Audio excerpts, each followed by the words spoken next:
What happens to 401ks when people retire? Well, according to a recent study by Vanguard, within 5 years, half of individuals roll over the money into their own IRA. Another third cash them out, and the rest actually stay in their 401k plan. So what are the ups and downs of keeping your money with your 401k provider? Well, stay tuned to find out. You're listening to Jacksonville's retirement coach, Adam Wolf. Adam is a certified financial planner and president of Wolf Retirement Navigation right here in Jacksonville, Florida. You can learn more at wolfretirement.com. Adam, what do you think of these numbers? Are they surprising to you? What you're seeing in your clientele? Talk to me. Yeah, sure. So I had a, You have thoughts. oh my gosh. I had an example the other day where a gentleman, they've been working with us for a little while, and that's great. And we went through the inventory of everything, but then it turned out that going through all of the old forms and paperwork, there was another plan that he thought, because he only worked there for a few years, decades ago, that there wasn't any money in there. But turns out, and this wasn't a 401k, this was just a deferred benefit, more like a pension. And so he found about $40,000. Wow. In addition to everything else. And it's a good time to be embarrassed. That's a good time when you can find, I'd be happy to be embarrassed and finding 40,000. So, Same. But he was okay. It's here. Now I know about it because he received this letter in the mail, and the company was like, hey, this is what you have. And he's like, this is great. Perfect timing because I'm getting ready to retire. So yeah, that doesn't surprise me. A lot of folks, it's very difficult over time, work at one company or two companies your whole entire life. It's rare, especially nowadays. So a lot of folks are having multiple plans, whether the 403Bs or 401ks or the TSP, different types of codes section plans. And that's all it is. It's the IRS codes and specific deferred amounts in those 401ks, or maybe they have some tax-free money in the 401k Roth component. So yes, that does not surprise me one bit. So obviously going based on these numbers, we see that, roughly half, about 52%, roll over their money from a 401k into an IRA. What are some of the things that people have to think about or talk about with their advisor before they make that transition? Ideally, your advisor should be part of that transition. Sure. I'll say this in advance. The last thing you want to do is take money out of an IRA without knowing what the repercussions could be, or the 401k, rolling it into it. Let's not even talk about taking a 401k and rolling it into an IRA at this point. Let's just say we want to take a distribution from a 401k or an IRA. If it's traditional, it's tax deferred, meaning you have not paid taxes on it. I've seen it time and time again where people come and meet with me and they've already taken a distribution out of their 401k. They're saying, now I'm getting taxed on it. And oh, by the way, they can't put it back in because the 60-day rule's over. The 60 days to do a rollover is over. And the IRS is saying you owe this money because not only did you take the money out, you also had your income that year, so it's stacked right on top of it. So now you're paying 20, 30, 40% to the government, more than if you just waited and took it out a different way over multiple years. Maybe you would have been able to reduce that tax bill significantly. So I've seen it that way. Now, rule number one, don't take any major distributions from a 401k without knowing how it affects you tax-wise. That's number one. So number two is, you look at the upsides of keeping money in a 401k, and it could be like a lower cost structure. I've seen it where because they pool the money with these very large plans and they use very low cost indexing and or low cost ETFs or low cost mutual funds, it may make sense to keep it there. The TSP plan, the thrift savings plan with the government, has the lowest costs on the planet. So you have, lots of fees and expenses that could be out there if you rolled it over into an IRA, but the devil's in the details. Knowing what your exact 401k costs is rule number two of making sure you're making the right decision with your money. Staying along the lines of looking at the statistics from that survey, roughly a third of retirees are just pulling money out of their 401k, not doing anything with it except keeping it cash. Now, I know in the past we've talked about the concept of dead money. If you missed that episode, go back and give it a listen because we dive into it with great detail. But for those just joining and hearing this for the first time, talk about why that can be a big red flag and not necessarily the best option. Yeah. So if your specific need calls for taking money out of something that can grow at higher rates of return into something that is not growing at higher rates of return, it's not all about chasing return.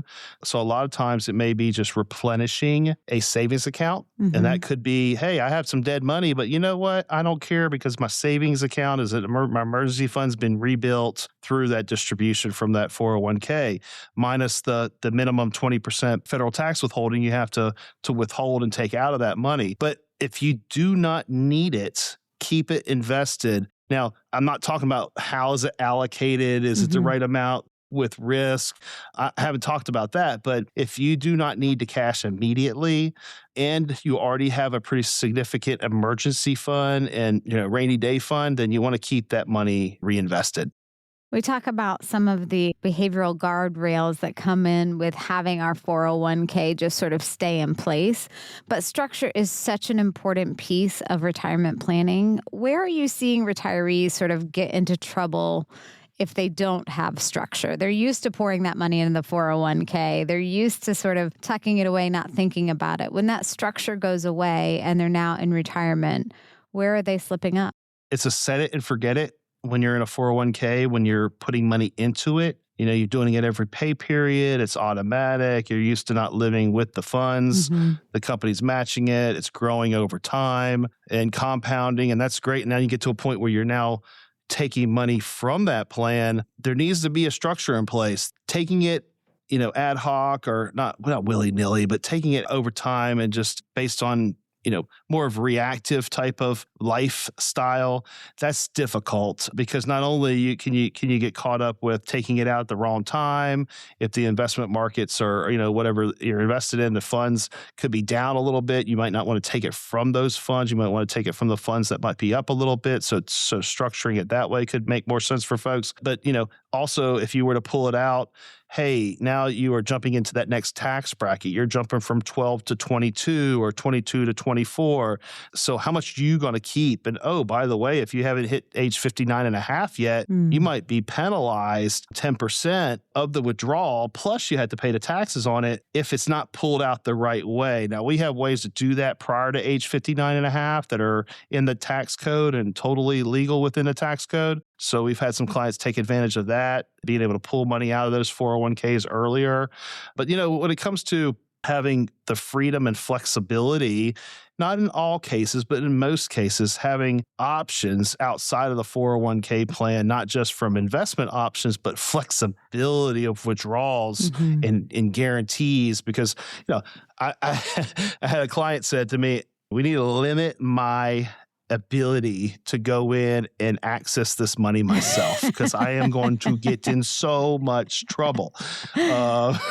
So I'm trying to be I'm trying to be kind. Yeah, give me my allowance. I hate to say that, but it's true. And, so it's keeping it away in a sense where things are more routine and structured and having a system that says, hey, here's your monthly amount or your amount coming in every other week or however we want to structure it from either Charles Schwab or the annuity companies, insurance companies that we work with. So making sure that, you're still getting your needs met, but in the most simplistic and most structured way possible. Sure. For those that are remaining in their 401k, certainly, it has some advantages, but talk to me really quickly about what are some of the downsides that they need to be careful. And certainly it's a small percent, only 17% are leaving it in that 401k. But for those that are, what do they need to think about and be aware of? Yeah, keep it in the 401ks. It can be a great thing. If you only require investment management of it, and that is you are happy with the mutual funds or options that are available in that plan or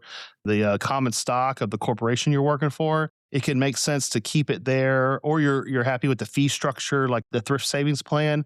Makes a lot of sense to do that. But most folks that I work with, It's the value of seeing it all in one place and holistically working with it and having somebody oversee and manage it tactically and watch it. And then, oh, by the way, make sure our taxes are the least amount possible, that we have tax planning and overall retirement planning, not just the investment management of it, but having the overall, picture to match up with what you want to have happen. It's very, very difficult to do that with 401ks. I'll give you an example. A prospective client was meeting with us, said, hey, yeah, every time I call, XYZ company, I'm not going to name the company because this is most of them. Right. They are not legally able to give tax advice.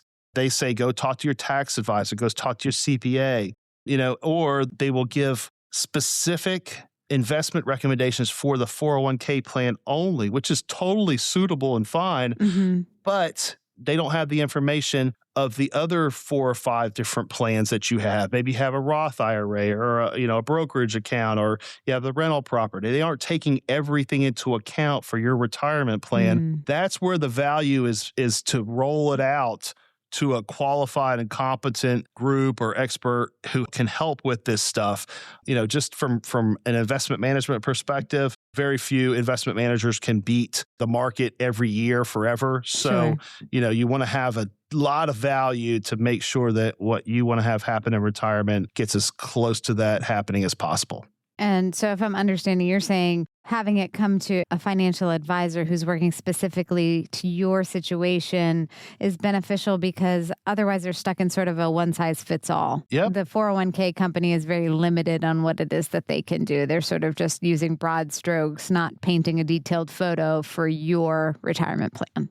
Yeah, correct. And, I'm not naming names, but there's, custodians out there, and a lot of them are, there are some very competent 401k advisor reps that you call, and you can get some pretty great advice with the specific funds in that 401k based on your unique situation. But when it comes to knowing your holistic picture, providing any kind of Roth conversion advice, any kind of tax advice, any kind of advice above and beyond just those funds that are in that 401k plan, they're not allowed to do it. Being the reps for 401ks is almost like a training ground. So you're getting a lot of the younger, and I'm not knocking young. Hey, we were all there, right? Sure.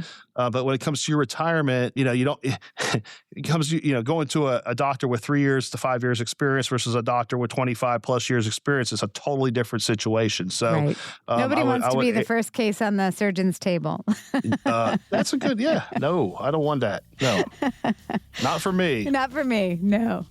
If you are wondering what the best option for your 401k is, talking with an advisor is a great first step, and you can schedule a complimentary consultation with Adam by visiting wolfretirement.com or give a call at 904-232-8760. And of course, we would love it if you shared this with a friend if you found it helpful, and be sure to subscribe so you never miss a future episode. Thanks so much for joining us, and we'll see you next time.